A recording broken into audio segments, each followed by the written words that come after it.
can see how dry it's been for months by the amount of dust kicked up by the bikes. This part of the riverbed is open and fast. You cover a lot of ground in a short period of time.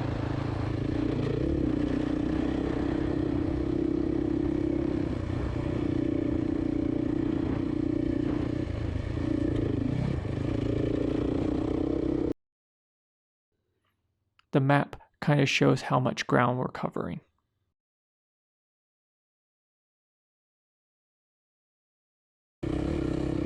Here is a huge landslide. The rocks are incredibly loose and move a lot under the tires. The key is to use second gear and keep your momentum up. A good suspension is important to being able to keep your momentum over rough sections.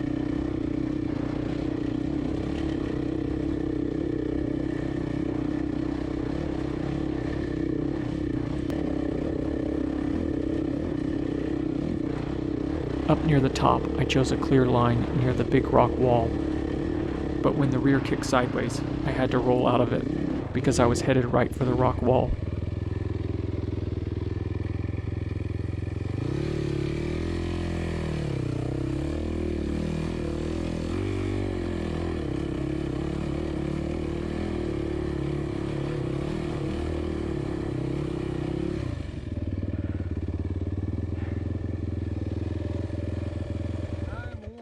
Yeah, it's a good climb, isn't it?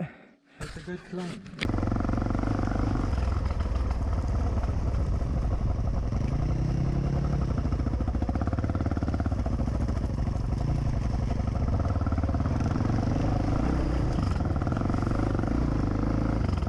You have to watch for uneven sections and washouts.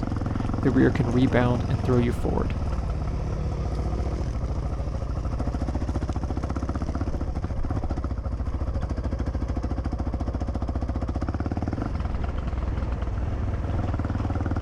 The XR650R moves much faster over this kind of ground than my WR450.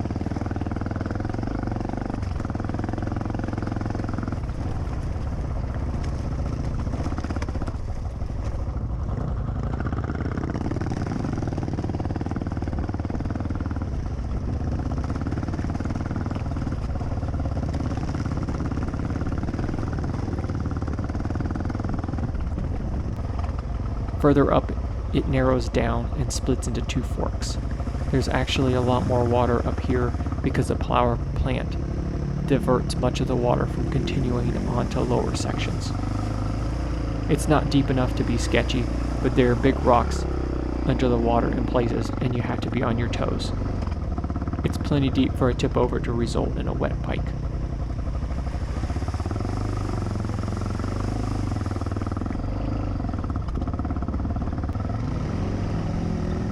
In this section, the canyon narrows so that the stream fills the whole riverbed.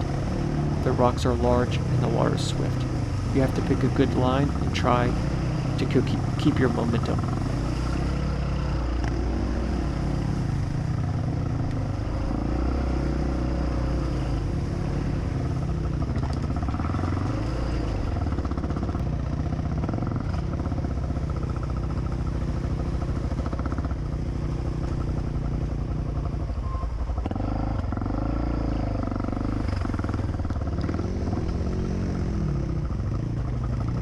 You can see there's quite a bit of water moving through there.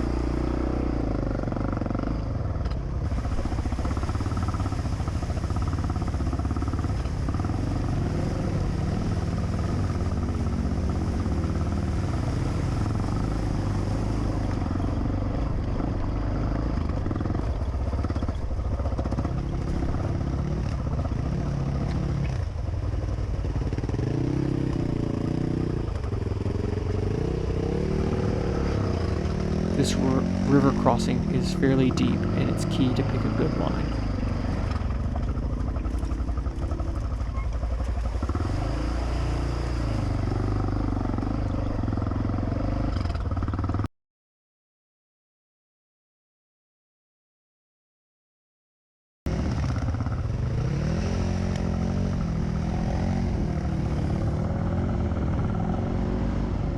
This is the other branch of the stream, which has less water.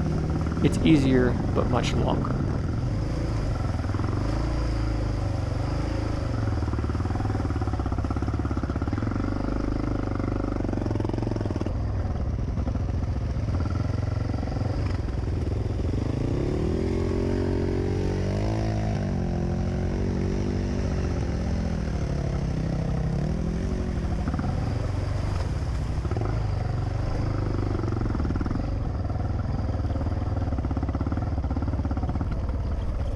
The fast section is fun. At this point, I'm a dot in the distance.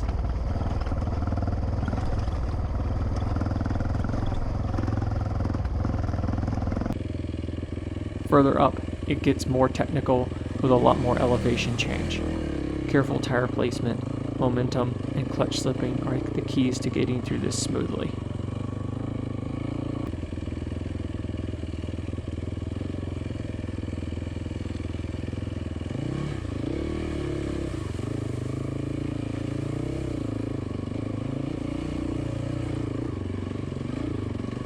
You can see there's a good drop to the left, and you wouldn't want to slide down that. You have to make sure not to spin your tires up.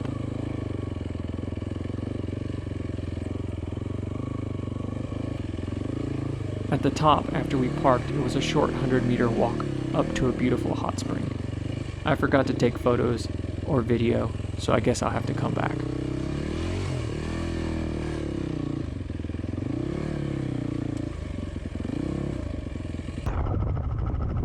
It's hard to get a sense of the magnitude of this rock slide from a GoPro camera, but that whole mountainside is huge, and it's dumped tons and tons of rock and sand down into the valley.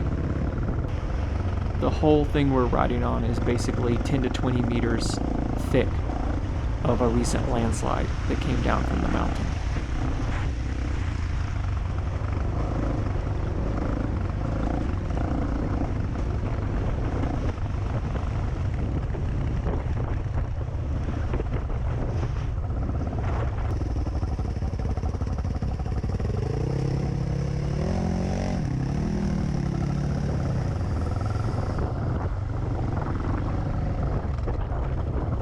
The way out was smooth sailing, and while none of the riverbed was that technical, it had some incredibly beautiful spots.